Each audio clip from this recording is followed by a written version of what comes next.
impactful it will be on the broader industry. Yeah, this is a massive piece of news for Ethereum and for crypto more broadly. I think this is the biggest development in the crypto space since the launch of the DeFi summer in 2020.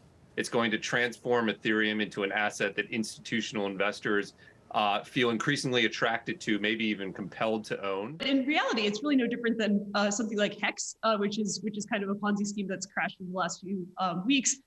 Which is just a token that basically pays you for freezing it. The longer you freeze it, the more you receive, so on and so forth. But it's all inflation.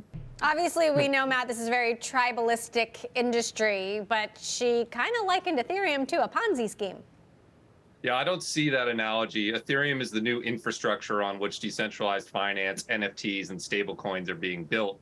Tezos is an interesting project that's trying to compete with Ethereum, but it's a tiny fraction of the size. It has a tiny fraction of the developer community.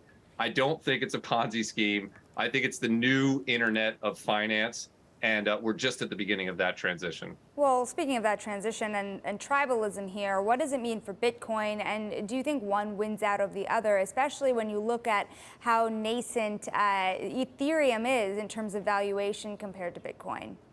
It's a great question. On one hand, yes, Ethereum will win out marginally over Bitcoin. By that, I mean that to date, institutional investors have only been in Bitcoin primarily.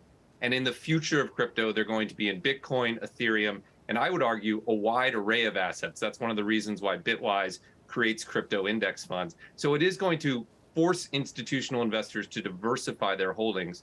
But more than that, this is going to be a rising tide that lifts all boats.